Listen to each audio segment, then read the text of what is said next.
Welcome to The Sacred. My name is Elizabeth Oldfield, and this is a podcast about the deep values of the people who shape our common life and how we can all grow in empathy and curiosity about people who might be very different from ourselves. This is a special bonus episode. We are really hard at work behind the scenes preparing our next series for you. We have some really amazing guests that I cannot wait to share, some very big ideas and big questions. But in the meantime, I was basically missing being in conversation with you listeners. And so before Christmas, we put out a little call, a little Ask Me Anything, and you have wonderfully responded with some really rich and fascinating questions. So we're going to be tackling some of those today. And I am delighted to say I am ably assisted by someone who you haven't really met before, but you have heard his name, our producer, Dan, who is going to join us to read in some of your voices. Hi, Dan. Hello. Nice to be here. Glad to help out with some of these questions. It's a joy to have you in front of the camera for once. So, we have one person who bravely sent in a voice note, which we love. So we're going to play that to you, and various other people who sent us messages, email or Instagram or Twitter, that Dan's going to read. And it has been really just a joy, as it always is, to hear from the people that are listening, because it can feel like a slightly strange and lonely thing to be doing, making a podcast. I'm extreme end extrovert. And so I love working with Dan. I love working with the wider team, but sometimes it feels like we're sort of putting things out into the ether. And whenever something comes back, it's like this beautiful moment of human contact. And so we've had a flood of those over the last month or so. And it's been really interesting to see what it was you wanted to think about and talk about together.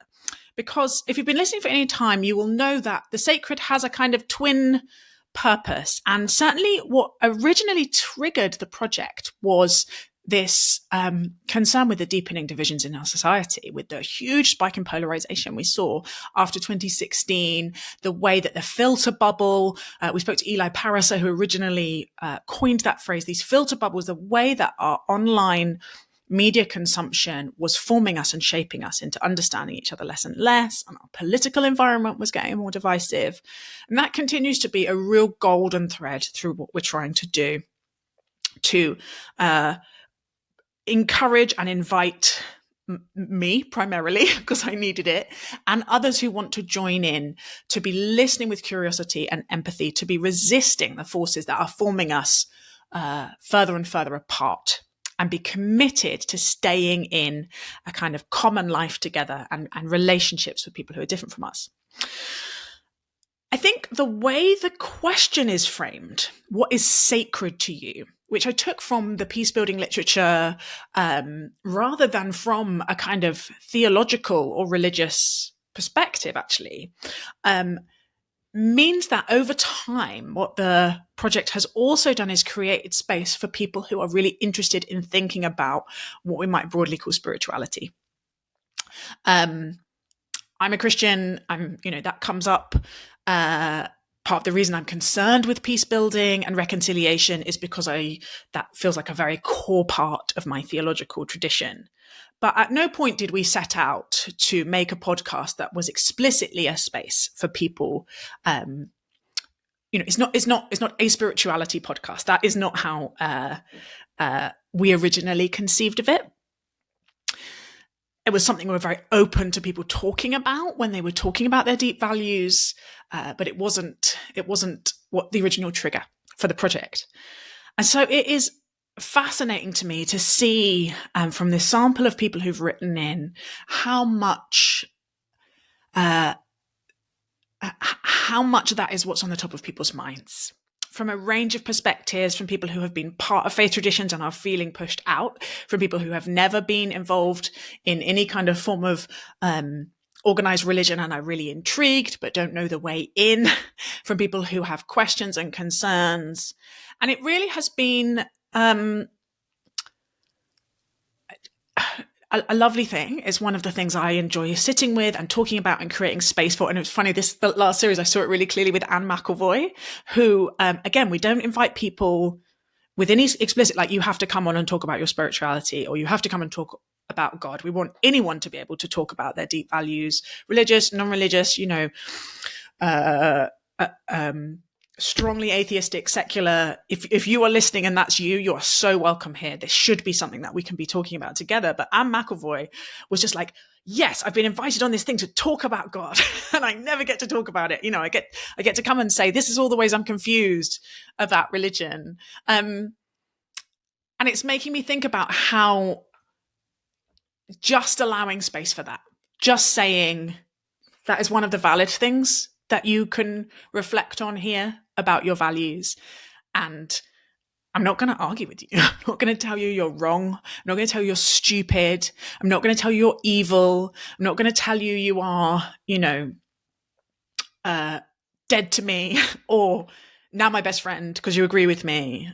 I'm just going to, we are just going to try and hold space is an overused word, but we're going to create an aural situation in which these deep metaphysical questions and longings can be aired. And so those are some of the things that you have been airing in your questions to me. And I'm really delighted to be part of that conversation and that part of that community, even while wanting to hold really firm to one of the differences. We want to be engaging across with respect, and humanity is people of different faiths and no faiths, and people who don't know, and people who might actually be quite hostile and nervous to the role of religion or spirituality in our world. You're welcome to, and will continue to be so. So, Dan, do you want to kick us off with a question from our lovely list of listeners? Yeah, for sure.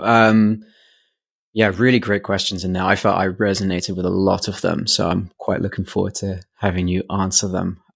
First one is a question from Hannah Clifton. So this is an audio recording that she sent in, and hopefully it will start playing. Hi, Elizabeth and the Sacred team. My name's Hannah. Firstly, Happy New Year and a huge thank you for your vast and beautiful output in 2023. I'm so grateful for the way the Sacred enriches my own personal and our public conversations. And so I really appreciate the time and depth of thought you continue to put into it. I'm getting in touch with a question off the back of that stunning conversation you had with Cole Arthur Riley back in August, because I'm really curious about the way you both view liturgy, that it forms collective truths and that there's a kind of mysterious solidarity there. I struggled a little bit with the part where you talk about saying the creed in its entirety, even when you don't believe all of it that day or when it doesn't make sense to you, because it's that collective activity of solidarity. And I wondered whether you ever envisaged situations in which you would say, I can't with integrity join in with saying that, or I'm no longer true to myself, to my doubt, to my own perspective if I participate in this. And so I wondered, how can we understand the space between the beauty of that communal act, especially with the sense of connectedness to history that comes with liturgy, and also not compromising ourselves or being dishonest with ourselves if we differ in perspective? Hannah, thank you for that lovely question. I think it's one of the things that was coming to mind when I was reading through these questions was this phrase border stalkers. It's something that I haven't even really gone and looked into the origin of the phrase. Someone once said, oh, you're a border stalker. And there's a couple of people on Substack. And I think it's one of those phrases that people cluster around. But there is certainly a sense of both wanting to belong to something and never feeling quite at home, that I think potentially runs through a lot of people who are drawn to the sacred and other things in this space.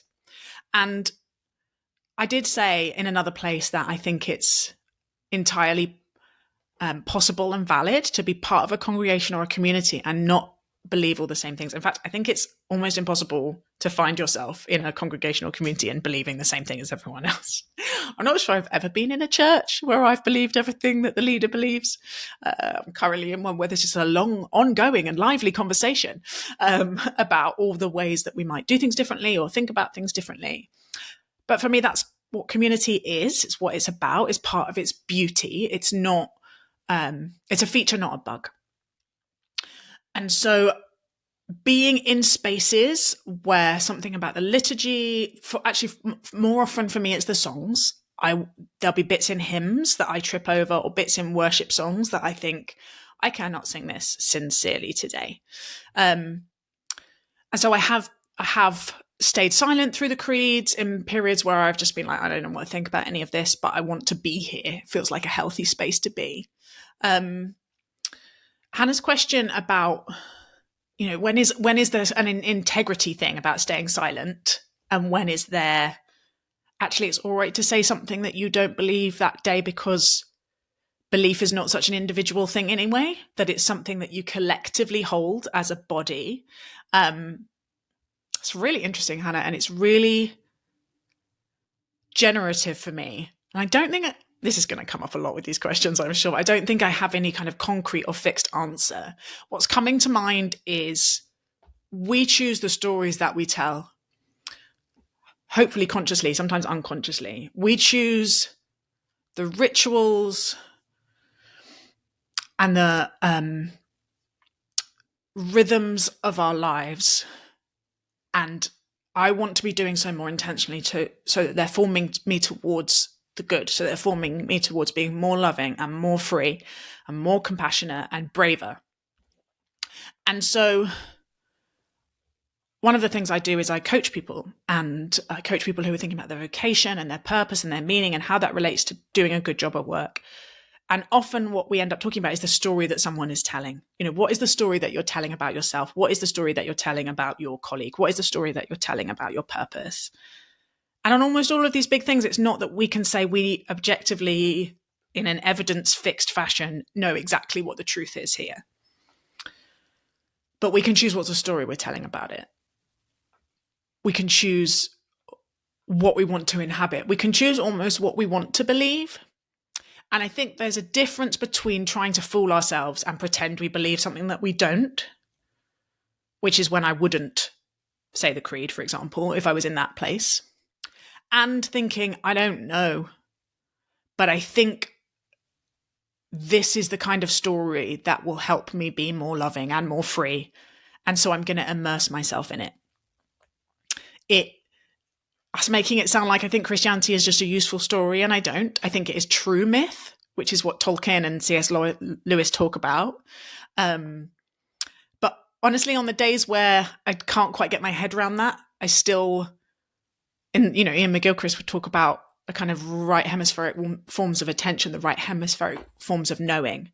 I still want to be immersing myself in these communities and these practices that feel like they're leading me towards the kind of person that I want to be.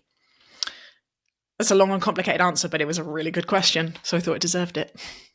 Yeah, thanks, Hannah. Cool. So the next question is from John Ablett. Thanks for sending your question. And he has asked, is there anyone you'd like to invite back, either because you feel you didn't have enough time or somehow didn't connect as well as you could? That's a good question. Yeah. I think... So what immediately comes to mind is the fact that I interviewed Andrew Copson 3 times. This is like a famous, Andrew, if you're listening, thank you for your patience. This is a famous story in the Sacred team, because at the time we asked to interview Andrew Copson, who is head of Humanists UK, which is one of the big kind of non-religious membership campaigning groups in the UK. And at that point, I was the director of Theos, and Andrew was we were always being booked onto media programs in opposition to each other. Basically, in repeated instances, we would be both given pugil sticks and then made to fight each other on TV or radio. And I, quickly realized this wasn't how I wanted to be operating, and stopped doing that. But it was one of those key, okay, we want to have conversations across difference. I'm religious. Let's talk to this person who is very skeptical about the role of religion and would like there to be less public religion. I was so nervous about honoring my principles of listening with curiosity and empathy, whilst also being quite fight or flighty, because that was the formation of the encounters that we'd always previously had. That the first two, one of them I forgot to press record. I just can't even remember that. We just went badly. It was incredibly embarrassing. And it meant that by the time we get to the third one, I was just like, let's just get this done. Let's just get it in the can. Let's just stop humiliating myself. And so some of that interview, I didn't feel like I was particularly on my best form. It did mean, looking back, is that there is one real moment of vulnerability in that interview where we were able to really see each other and understand each other's perspectives, and understand some of what can cause difficulty in those situations where you're talking to someone with very different beliefs from you, that if it's not careful, even if you are not consciously contemptuous, someone else can feel that you are contemptuous towards them. And I certainly felt like Andrew had a level of contempt for me, and that was what was in the mix. And I think we got to a moment of real honesty. So it wasn't a complete write-off, but the process was very painful. There's a wonderful woman called Christy Watson, who is an incredible writer. And I just was really tired that day and really on form, off my form.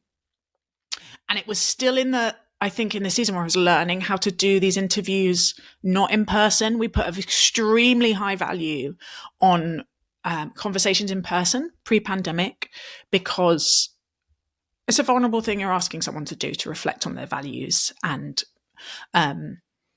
we're social creatures. We respond to people's body language, trying to communicate to someone that I am a safe person to talk to, that I'm not going to do a gotcha, that I'm not going to try and shame someone, that it's an okay setting in which to not really know and to meander and to let new thoughts come and not have to be highly polished and all those kind of things. It's much easier in person, and we've pivoted to mainly online, like the rest of us all have, and there are real benefits of that, and we've got a lot better at it. But certainly those early interviews that we were doing online, I was still working out how to connect, how to create rapport. Some of those I listened back to and I think that was perfectly fine, but we never really got below the surface. And that's the thing that I really enjoy. Thank you, John. All right. Now from another John Ranford. Every culture looks afresh at how the Bible relates to them. We've now left the Holocene, where man has changed the weather, etc. How do we do theology in the Anthropocene? For example, there are parallels between the invention of bricks enabling the Tower of Babel, and the discovery of oil. There you go. Nice light question. Thank you, John. The honest answer is I don't know, but I would be interested to know more. I think there's probably quite a lot of people in this community who are doing that work. And if that's you, please share in the comments, write to us. We can add things into the show notes. I do think that this question of what do we hold sacred, how do we want to live, becomes... Who was I talking to? So the guests will... My mental filing system starts to break down at this point after this many interviews. But there was someone I was talking to about how moments of crisis force moral profundity to the surface. You can't just kind of ignore these big metaphysical questions. And the Jonathan Rowson, who was perhaps our very, very first interview, talks about the kind of polycrises, the meta crises, these rolling sense of, wow, we do not know what we're doing. We are not in control of this world. Should force us back into, and I think are forcing us back into, the real sources of wisdom, which obviously I believe a key one is our wisdom traditions, and for me is Christianity itself. But I can't pretend to be doing that academic work, and I would really like to read people who are. Great. I really feel like you touched on this in your episode with Dugald Hine. Yes. And I think if you haven't already, John, definitely worth going back to that. I think both yourself and Dugald had really interesting insights there on what to do amidst climate crisis and all of that. Yeah. I think, honestly, my shorthand response is, let's really live it. Like the theorizing and gesturing towards what does it mean to walk justly and live humbly and seek mercy. that yes, we need more books. Yes, we need more thinking, but also I need to live the things I believe to be true. Yeah. And you need to be with people who have share a similar vision as well. Yeah. And in that sense, I think that's sort of where you both landed on reaching for community and preparing for, what was the line that he used? Preparing ruins for what comes later. And I think that was very profound as an insight. Yeah. I'm trying really hard not to wang on about my book too much because it's not out till May, and there is a real risk of boring you all to death with it. But there is a chapter in there on avarice, and it's loosely themed around the 7 deadly sins. And that chapter was so challenging to write because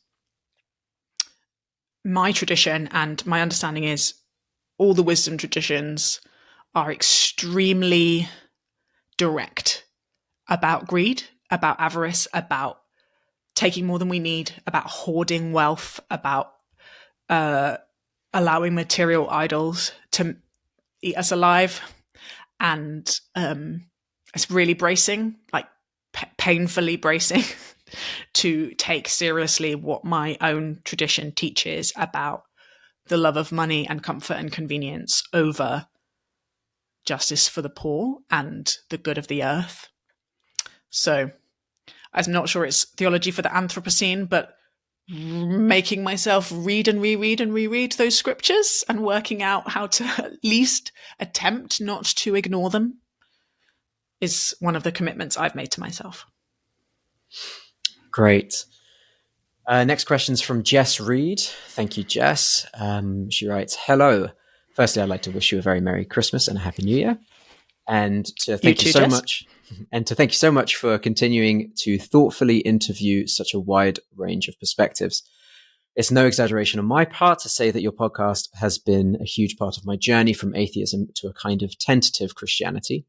Tentative in that I feel like I found myself living in the undeniable reality of its truth, but unclear where to go. Which church, which strain of Christianity, where to begin, what to do. I had a horrible experience at evening prayer one time with some older people. I'm a youthful looking 34 who seemed mad I was even there, and it's frightened me off somewhat. What would your advice be to someone who wants to go to church, to find a community, but is just unclear where to start? Oh, Jess, I'm so sorry that happened. God, Christians, we can be our own worst enemy, honestly. Yeah, I'm really sorry. If congregations can't be a place of welcome, then what are we doing? And I think this is probably a question that a lot of other people share. I've got various friends who had some kind of have some Jewish heritage and have not been connected with it, and they are wanting to re-engage with that part of their life or join a congregation, and lots of others who wouldn't know where to find themselves in a kind of religious landscape, but similarly are like, okay, I need community, I need to be part of that something, but how do you even find that? Where do you begin? We're so tuned to joining things online and keeping our options open and acting as consumers, not congregants, really, not people who. The language in the New Testament is about people who are members of the same body, who are committed to each other at a really, really deep level. It's just like not what we're trained for. It's really uncomfortable. It is really annoying. The whole process of getting to be properly part of a community just takes a lot of courage and overcoming things in ourselves. So I just want to sort of say that I don't want to cheerlead anyone who's thinking about it and say, you're not imagining that this is hard. You're not the only one that finds it hard. I think it's so worth it and keep going, but don't be surprised if it really grates on everything you've been told is good. I actually think for those people who are seeking to be part of a spiritual community that's not Christianity, in where I live, in some ways it's simpler because there's less choice. And removing this sense of, I have all this choice, so where do I go, is one of the things that can really help. So if you're drawn to Buddhism, there probably is only one Buddhist, gathering congregation option near where you live. And so that's where you go. And to an extent, that would be my advice for anyone wanting to join a congregation or join a community. Reduce your options, like not completely, but this mindset that we get into where we read online reviews and we try and tailor our exact preferences to the thing that we wanting to connect with is exactly the sign of habits that living in community healthily can train you out of. And so we go to our parish church, and that is the closest church, and that hasn't been true my whole life, and I don't think it's a hard and fast rule, because there are reasons why you might not feel like you can find a sort of life-giving community there. But as a first step, go to the closest church, go to the closest community, just be and listen, see if someone welcomes you, see if there is something intriguing, even though there will be, I'm sure, myriad things that put you off. That is the reality of things that don't adapt to our preferences. So yeah, start local, reduce your options as much as possible.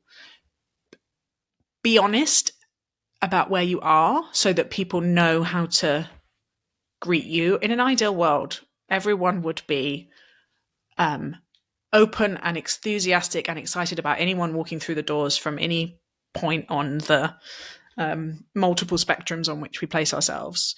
But you can help people welcome you well by saying, I'm new, or this is my first time, or I'm not sure about church, but I thought I'd try it. And I would say 95% of cases, people will be really excited that you're there. They might be too excited. That's the other risk.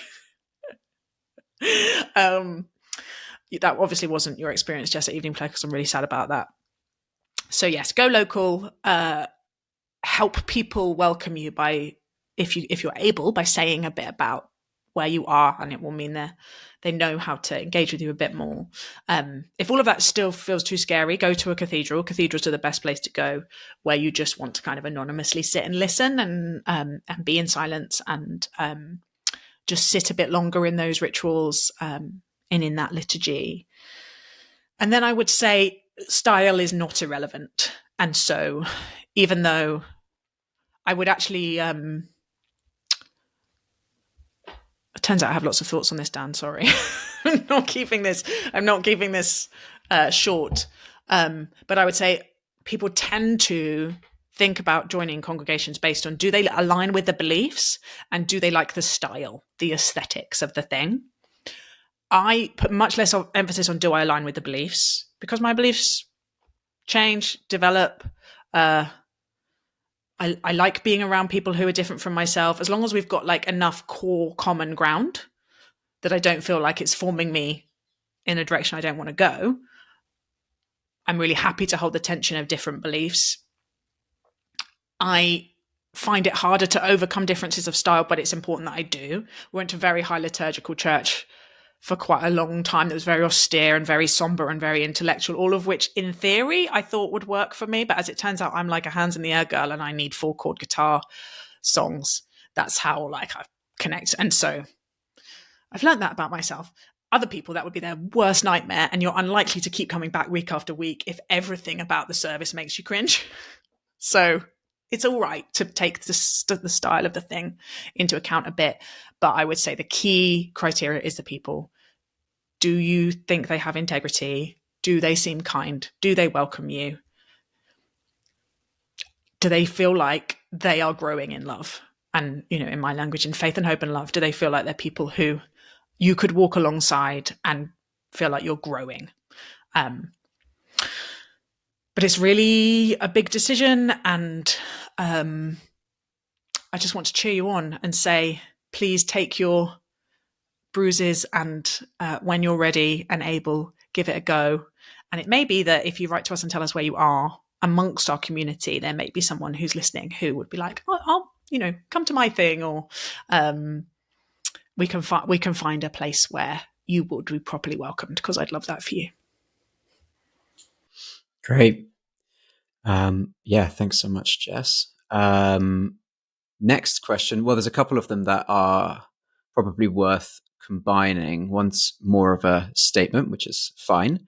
And the other one's a bit more of a question. Which one do you want first? Why don't you do the statement and then go into the question? Great. Cool. So the statement's from Marc Czerwinski. I think that's how you pronounce his name. And he wrote, Elizabeth, as you said on Justin Brierley's podcast, I'm one of those 30s, 40s, 50s hyper-intellectual guys who are hovering around going back to believe 45 years in the wilderness, so to speak. I have way too many questions for you, Elizabeth. Right now, I'm fully reinvestigating my Christian roots while still taking in the atheist/secular point of view from the likes of Alex O'Connor. My hovering, as you call it, is more a holding pattern or fence sitting. And this bit's great. Running out of fuel or splinters in your backside are the dangers of this position. Lol. That's good self-awareness. Yeah, that's great. And then, yes, following in, a question from AJ Bremner. Dear Sacred Podcast, my question builds on some of the themes that Elizabeth has explored this season, and which were shown in some prominence in one of Paul van der Klee's recent podcasts. In that podcast, I think taken from Justin Brierley's recent work, Elizabeth talked about how she has ministered to lots of men who sit on the sidelines of belief. I can empathize with them. I used to believe I was a practicing, if buffet, Catholic, but it fractured after dealing with some trauma. I'm on a long journey, I hope, back, and I don't know the road or where it really leads. I've bought and read, well, at least mostly read Ian McGilchrist's The Matter with Things. I don't know if anyone's read the whole of that book, and listened to dozens and dozens of Viveki podcasts. I sit in that milieu. I've found a lot of solace in it, as they are both wise and I think have helped me intellectually realize my intellect was leading me astray. But Elizabeth's recent call on Paul van der Klee, on that Paul van der Klee showed to just surrender and get on my knees hit me naturally. Hit me like a thunderbolt. So my question is, how do you surrender? How do you believe? It used to come naturally, but now I'm all damnable questions and probabilities, reservations and worries. I don't doubt belief is beautiful and better for me and those around me, but whether it is true and how true and what are the parameters of that truth is just this tiresome loop around which I travel. It's all so bloody insular and egocentric. Maybe all I need is more time, but I am keen for whatever wisdom you have to share. I want to let go, but bloody hell, I find it hard. I've also emailed Red Hand Files to ask Nick Cave how he seems to handle his uncertainties with some grace. Hopefully he replies. Regardless of whether you get the above question, thank you for the podcast. It is a treasure, and you are doing a wonderful job. Elizabeth is an absolute font of wisdom and sometimes says uncannily apt things with which I'm wrestling. Thank you, both of you. That is really vulnerable and honest and human and beautiful. It's a real privilege, actually. I worried after I said that on Justin Brierley's podcast that it would sound more not defamatory, would sound more dismissive than I meant it to be. Like, genuinely, it is a great gift and privilege of my life that people feel able to share some of these. What is this one? You just put it so beautifully, both of you. Real wrestlings, just absolute kind of faith and doubt all mixed in, and the longing and the fear. You know, Mark Vernon I spoke to for his channel and on the podcast, and he talked about like not wanting to be taken for a fool. You know, not wanting to be conned by this thing that doesn't offer any certainty. You know, what if we're just intellectual children needing a crutch? I think there's two. Yeah, I don't have anything that feels like wisdom or advice other than wanting to stay in conversation. The two things that came into my mind were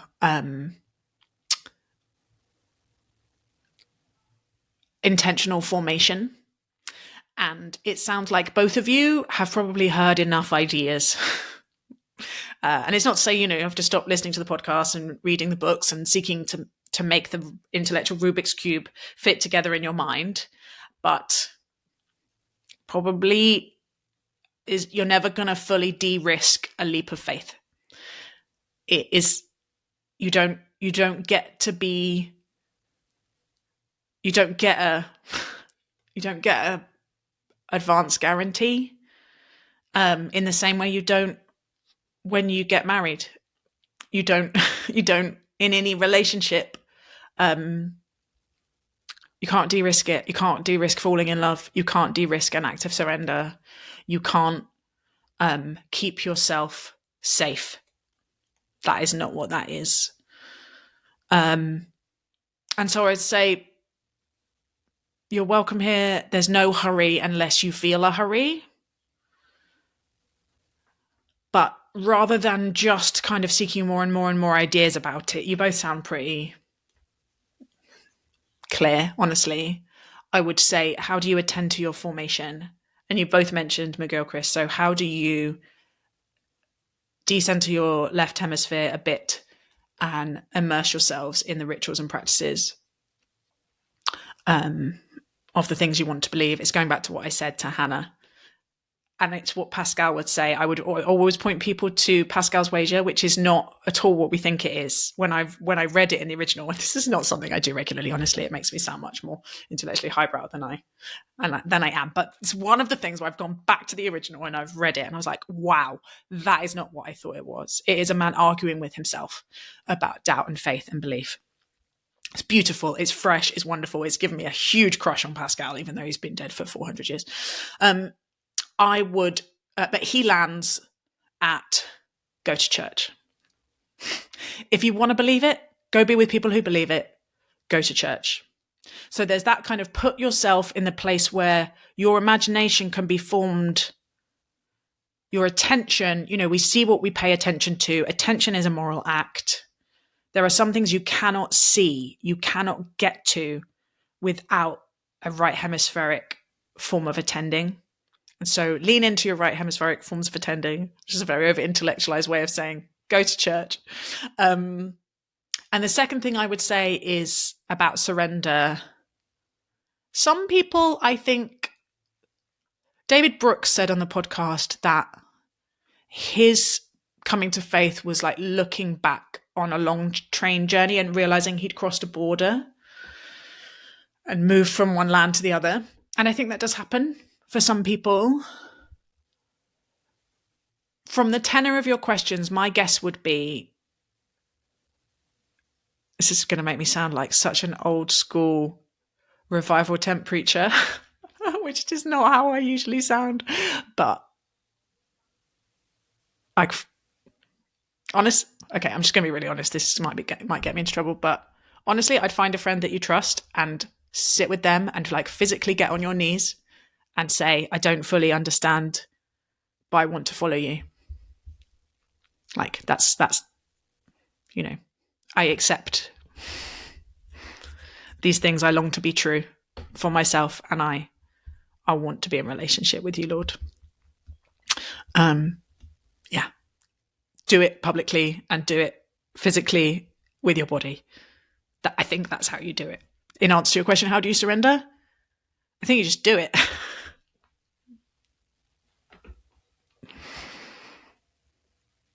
That's all I have to say about that. Yeah. I'm really glad you brought up Pascal's wager, because when I read the question, I went back and watched a clip from the live recording we did with Oliver Berkman, where you talked to him about Pascal's wager and you said something very similar there. And my summer, this past summer, was just filled with, after reading this question, I was just like, that pretty much sums up exactly where I was, where on an intellectual level, I felt like I based on personal things that were going on, I'd much rather not believe in God, but I don't really have an intellectual reason I feel that I can justify doing that. But on an emotional level, I'm sort of just, I'm not here anymore. Going down that rabbit hole and then eventually getting to a point of just, I miss feeling as though I'm in a relationship. And then, as you said, sort of just realizing, okay, if I'm going to, probably the best bet I've got at this point is just throwing myself into something, and it can be very small. I think,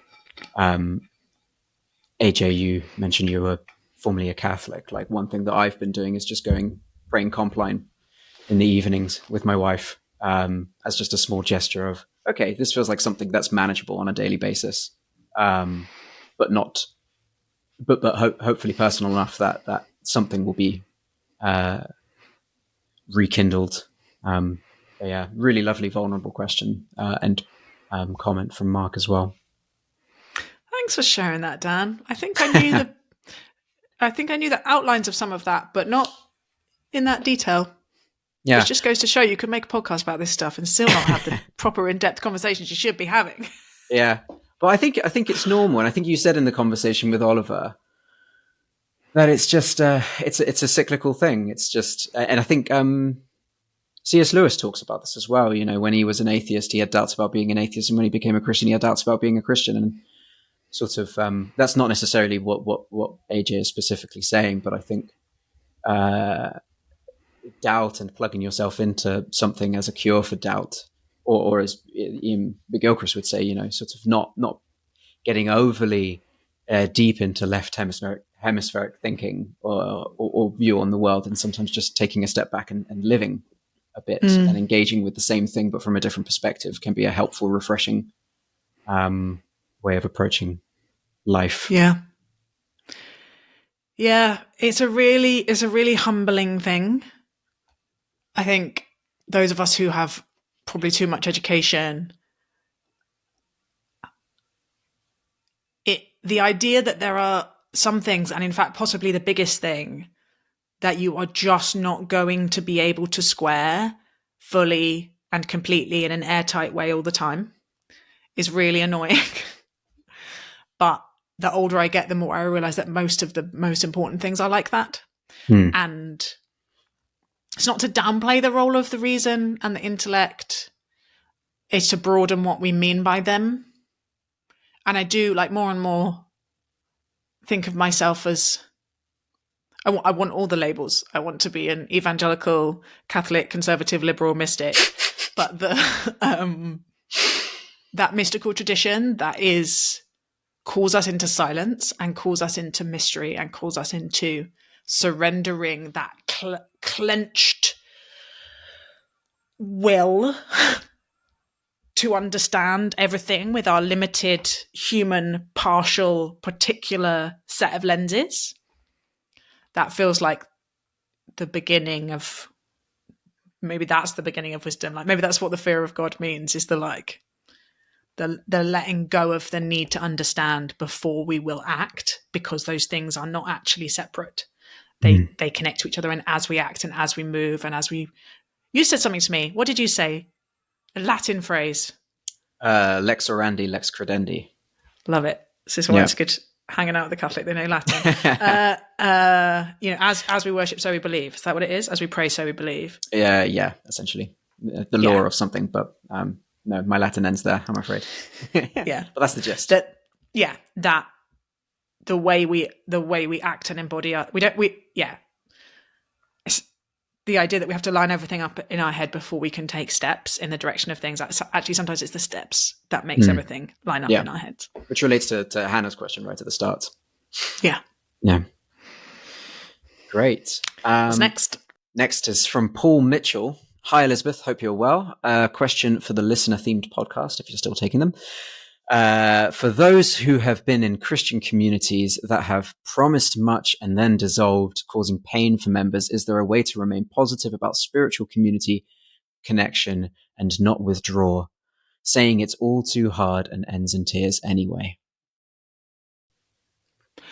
Oh, friend, yes, that is very, very painful. We have been there.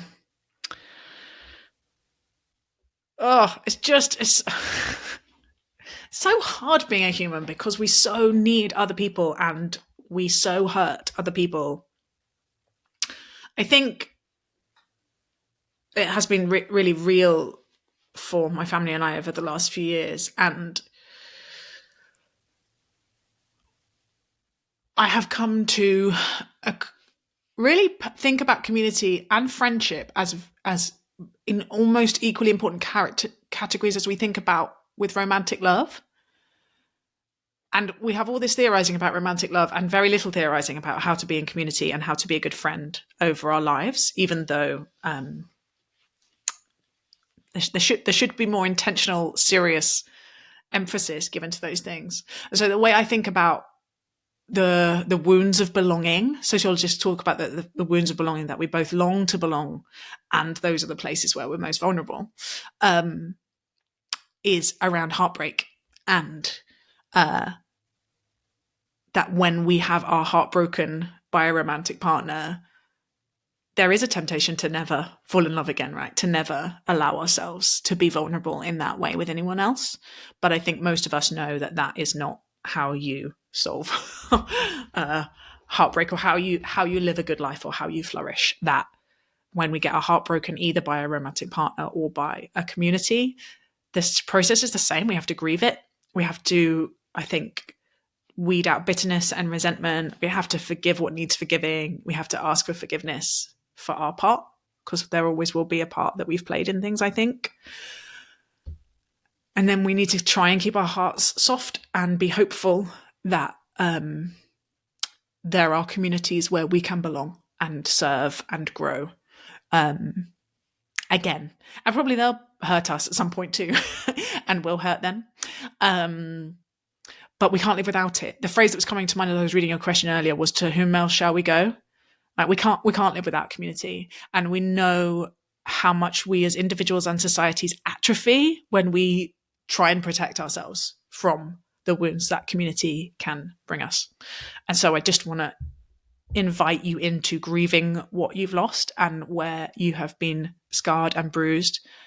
And then when you're ready, and as far as possible, to be brave and to go and see if there's a place where you can fall in love again. And it will be different, and you need good boundaries, and you need to know, what you wouldn't do as you go into that different community, and what you, maybe some dynamics you would be alert to in ways that you weren't alert to last time. First love is first love. Second love should be wiser. But don't never fall in love again. That would be my invitation to you. Great. Where are we at? Next question from Anne Weinhold. How can we maintain compassion for others and an understanding of sacredness in every human while holding a deeply rooted belief of nature being sacred in the face of the ongoing biodiversity and climate crises? My dad used to say, if I want to be with God, I can go to the forest. I don't need the church. He often preferred the company of non-human beings and saw humanity as overwhelmingly ignorant of everything he held sacred. I follow in his footsteps. And thank you so much. And I think there'll be a lot of people listening who feel a lot of resonance with that. Honestly, I don't experience that as a tension or something that's in competition. It feels to me like those, and a respect for the sacredness of humanity and the dignity and value of each human person is aligned with our care for and honouring of nature and creation. And Pope Francis's encyclical was coming to mind, Laudato Si, and Francis of Assisi, after whom Pope Francis is named, and his writing of that kind of brother moon and sister sun, I've probably got that the wrong way around, and the sense of our belonging to the earth and the earth's belonging to us, and humans are part of nature, right? in my tradition, we are all created. We are creation. We are connected at a very, very deep level. And it has been, some bad theology that has made us think otherwise, that we are somehow dominant over, or that we are that it's an either or, that there's a tension between seeing and honoring the beauty of this earth and seeing and honoring the beauty of human beings. I don't see that we need to do one or the other. And I would say there is, in most places, there's several in the UK, I don't know where in the world you are, but there are a movement called forest churches, which I have often thought if there was one near me, I'd love to go and be part of a forest church. And maybe that might be a way of bringing those two things together, if indeed that is something you're interested in. Lovely. Thanks, Anne. Next is from Rishi Vaidya. Dear Elizabeth Oldfield, as preamble to my question, I agree that the addition of post-episode reflection and even an end-of-series holistic summary of key themes have been really good additions to the show and its depth. However, when reflecting at the end of the later series, it was mentioned that some guests had expressed hurt at the way they were portrayed in such reflections. My question, therefore, is, without necessarily naming names, what were they upset about? Have there been any common themes unifying when people have expressed hurt? In the interviews I've listened to, I always think the guests have been treated with nigh on unfailing respect, although admittedly it must be very human to feel acute self-consciousness when analysed after a deep values-based chat. Wishing you all the best for the forthcoming series. Rishi, thank you so much. I'm not going to name names, and I probably made it sound like there were more instances of causing hurt than there have been.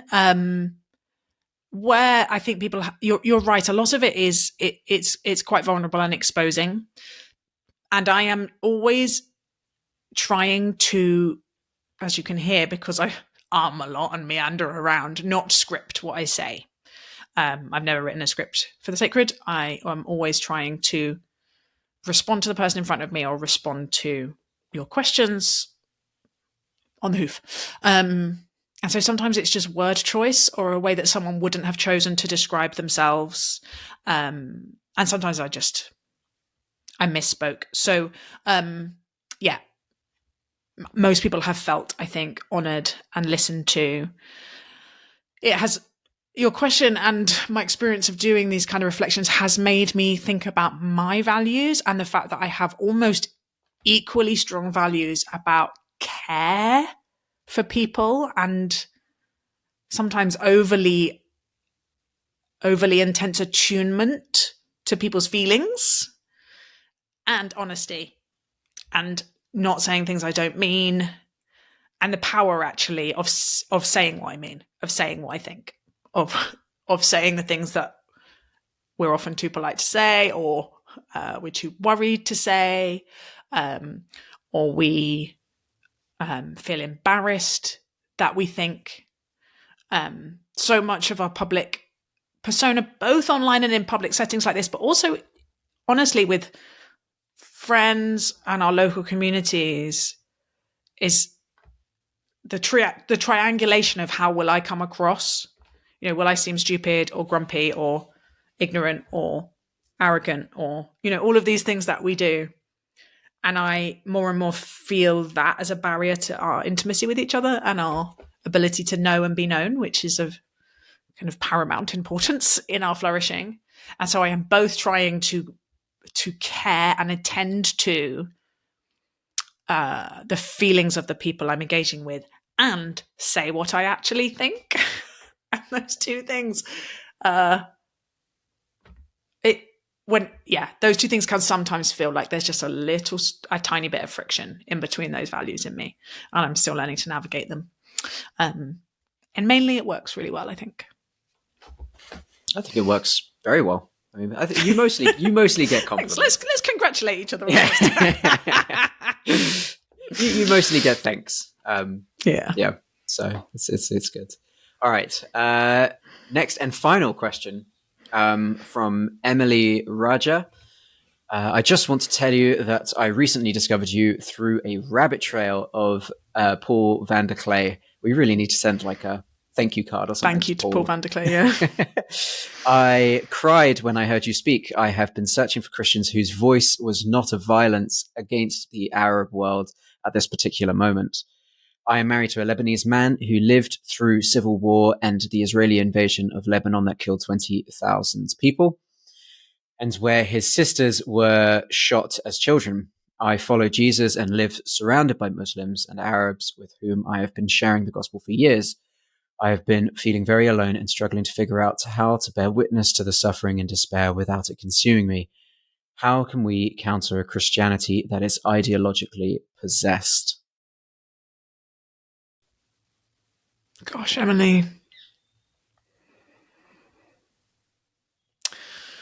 What a lot to be holding and living with for you and your family and, millions of people. I can't pretend to know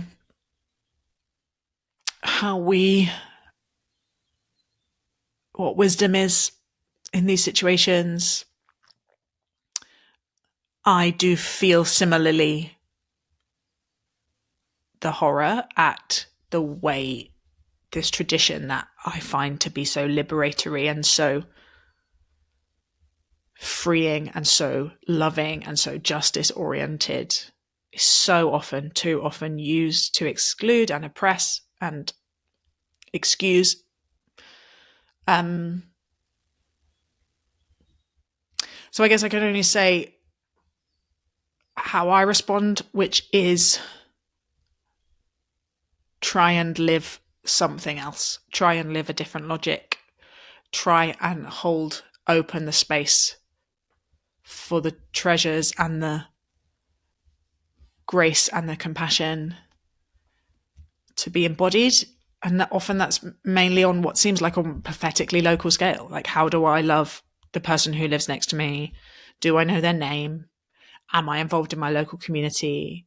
Am I connected to the lives of refugees around here? I think in previous years in my life, I felt more like it was my responsibility to call out what I see as that misuse, to challenge on that bigger scale. I don't know that that's any use. I don't know. I don't know how to be effective on that. What it would mean for a kind of collective response to that beautiful phrase, a Christianity that's ideologically possessed. I come back again and again to this phrase from John Paul Lederach, who talks about we don't need critical mass, we need critical yeast. We need to try and be critical yeast. And that was obviously drawing on that New Testament parable about the kingdom of God being like a very small amount of yeast that spreads through the whole loaf. And I don't know how to build critical mass, but I can attempt to be critical yeast and to be modelling and embodying and then failing to model and embody and then repenting and then attempting again to model and embody a story that feels like it would welcome the stranger and grieve with those who grieve and not care about some lives more than others. But I feel like you have more wisdom on this than I ever will because of what you've lived. And I hope that you will find ways to be offering that to the world too. I think I could probably use it.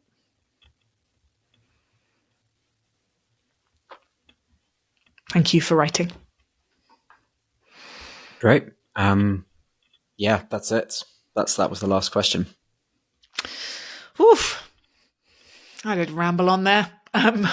Thank you for listening, friends. Thank you particularly for everyone who wrote in. We'll probably do another one of these episodes at some point. But in the meantime, you don't have to wait for that. You can be in touch on our social media platforms. We have an email, which we're going to put in the show notes because I never remember exactly what it is. There's lots of ways to get in touch with us. We're not hard to find. And I am in correspondence with some of you, and we can feed some of these into future episodes, maybe, all of which is to say, I've really loved getting to be in at least asynchronous conversation with you. We will be back with our new series, which we are really looking forward to, in early February. We will be announcing some of the guests a little bit before that, so stay tuned. Is there any other housekeeping, Dan? Just please, we've had a really good year past year in terms of growth and seeing more and more people welcome into this community that we're building. And I guess a big way that we're able to do that and reach new people is by people subscribing, liking, sharing, commenting, doing all of the necessary offerings to the algorithm gods. We're bowing down to the idol. But it really, really has helped. And I think even from some of the questions we've seen that people have been blessed by this podcast. And if you've been blessed by the work that we're doing, then it really does mean a lot if you are able to do that little small thing. That'd be great. Yeah. Share and like and review. We are going to close the podcast today with a song. We're trying to mix things up sometimes and share different media. And this is a song written by a friend of mine as a present for me on my 40th birthday, which was a pure delight. It's written by a friend of mine called Leanne Sedin, who writes songs about fascinating things and social issues, and has an amazing album that was streamed on Radio 3 after the pandemic that you can go and find. But it felt very reflective of what we're trying to do here, and I hope you enjoy listening.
Share your life with